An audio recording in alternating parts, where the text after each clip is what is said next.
Arès est le dieu le plus haï de l'Olympe. Dieu de la guerre et de la destruction, il est peu apprécié des Grecs, ne voyant en lui que brutalité et carnage. Ce qui n'est pas sans rappeler un certain protagoniste.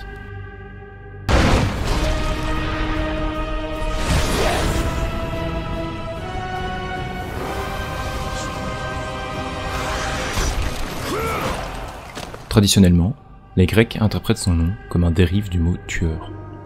Zeus lui déclare même sa haine dans l'Iliade. Athéna, elle aussi, déesse de la guerre, représente la bataille ordonnée, alors qu'Arès évoque le chaos. Elle est bien plus appréciée de ses homologues grâce à sa sagesse. Il est intéressant de comparer la haine qu'inspirait aux Grecs la force brute de ce dieu au respect que portaient les Romains à son homologue Mars. On y voit ainsi le contraste de valeurs entre ces deux civilisations antiques. Ce détail est le fondement de l'histoire de la saga, maintenant devenue mythique. God of War.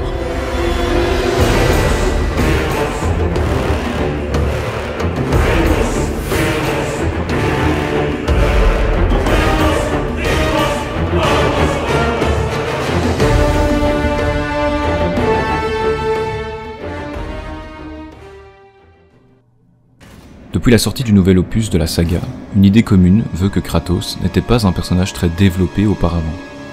Un simple guerrier plus proche du monstre que de l'homme qui tue pour le principe. Pourtant, Kratos est bien un personnage complexe qui évolue au fil de la série et qui était bien différent de la bête sanguinaire qu'il devient dans God of War 3. Cela se voit au travers de son histoire.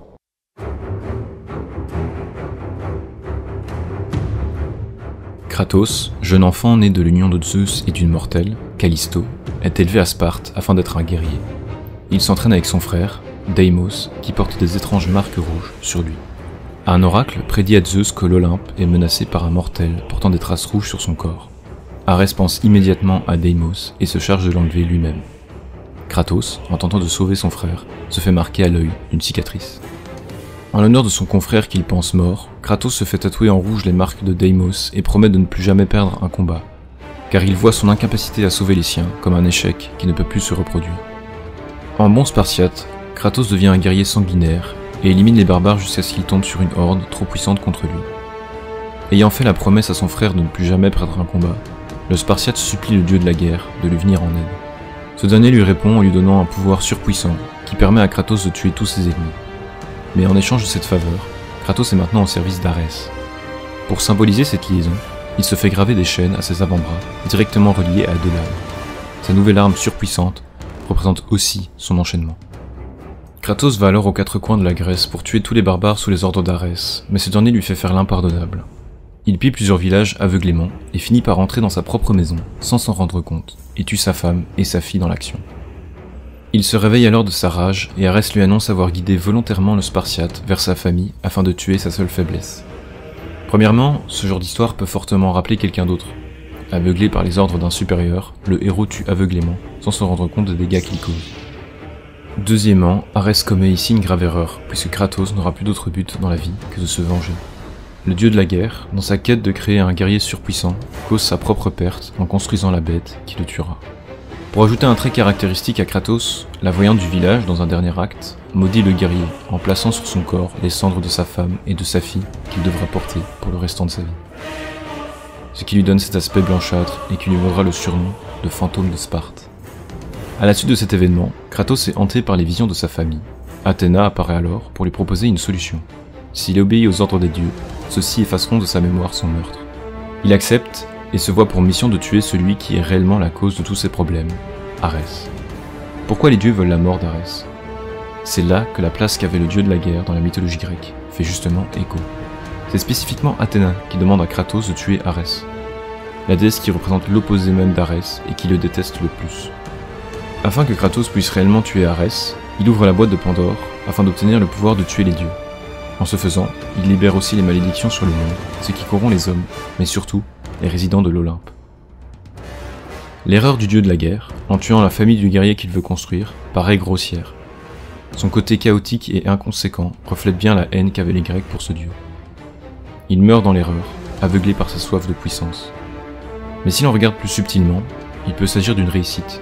puisqu'il veut créer le guerrier ultime, et que sa mort en était peut-être tout simplement le prix à payer. Le guerrier ultime donc, qui surpasse le dieu de la guerre, en devenant réellement inhumain. Cependant, après la mort d'Arès, Kratos n'est pas comblé par la vengeance. Il retourne auprès d'Athéna, afin de pouvoir oublier les souvenirs de sa famille. Mais ces dernières lui indiquent qu'il reçoit le pardon des dieux pour ses actes, mais qu'il n'aura pas la faveur de l'oubli. Athéna le trahit, donc, en lui ayant menti. Kratos, trahi des dieux, détruit et hanté par son acte impardonnable, monte sur la plus haute des montagnes et s'y suicide dans un acte désespéré. Le jeu nous démontre ainsi la justification de son suicide et le chemin qu'a parcouru Kratos avant d'en arriver à cette décision. Mais le guerrier mythique n'en est qu'au début de son périple. Alors qu'il se jette dans le vide, Athéna le sauve de la mort et lui propose la place maintenant devenue vacante. Dieu de la guerre. L'ouverture de la boîte de Pandore modifie la psyché des dieux, ce qui explique ce choix étrange de la part d'Athéna. Et sur cet accomplissement, Kratos finit son premier arc narratif.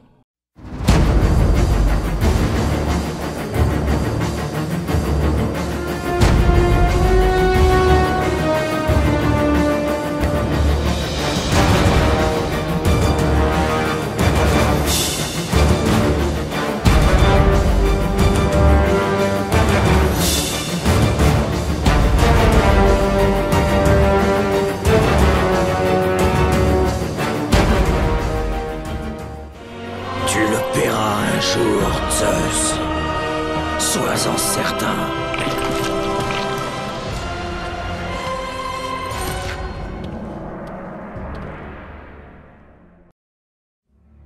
Maintenant devenu dieu de la guerre sans trop le vouloir, notre protagoniste haït les dieux pour avoir ruiné sa vie.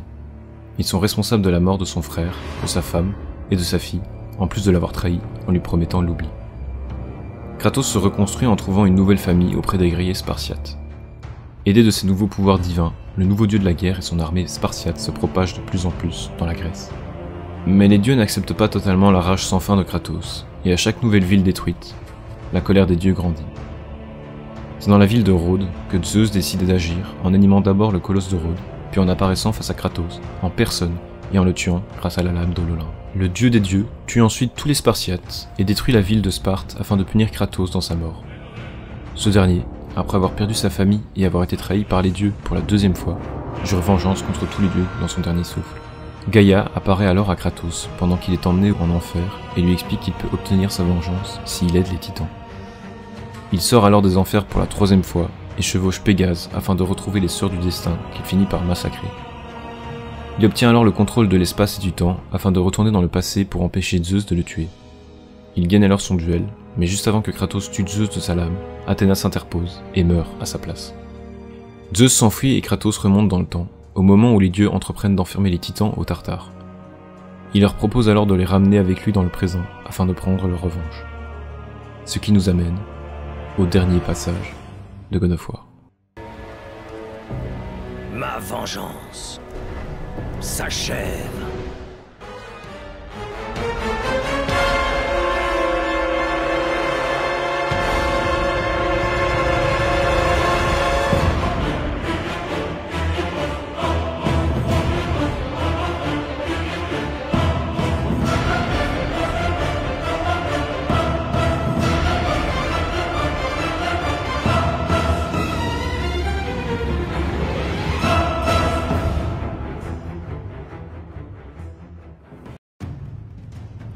Et c'est dans le dernier épisode de cette trilogie que l'on découvre Kratos dans sa forme la plus connue.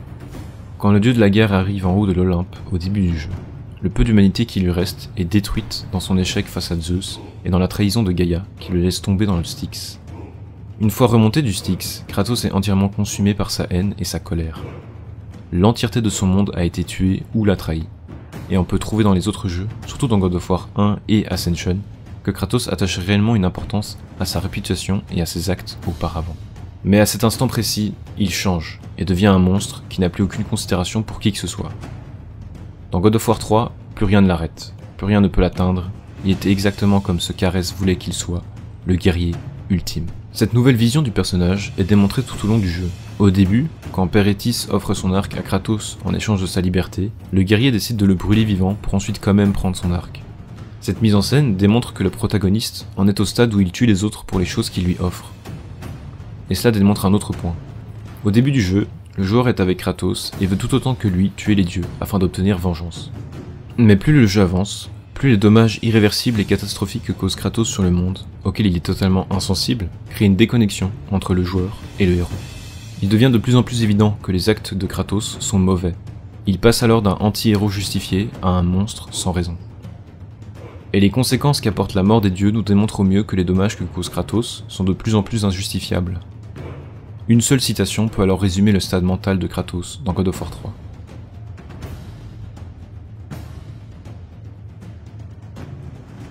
Un semblant de son passé apparaît quand il s'attache à Pandora, qui lui rappelle sa fille. Il ne veut pas la laisser se sacrifier pour ouvrir la boîte de Pandore, même si c'est ce qu'elle veut. Et c'est là que l'on peut entièrement comprendre qu'il n'est que l'ombre de lui-même. Kratos n'agit plus que pour lui. Il cherche à protéger les fantômes de son passé, parce qu'il en a envie, peu importe ce que veulent les autres. Ce n'est qu'à la fin, quand Kratos obtient enfin sa vengeance en tuant Zeus, qu'il comprend les dommages qu'il a causés et qu'il décide de se sacrifier afin de donner un espoir aux quelques survivants de la Grèce. La finalité de son arc narratif se retrouve dans cet acte. Il choisit de donner ses pouvoirs à l'humanité, afin de transcender le monstre qu'il est devenu. Mais Kratos n'est pas mort.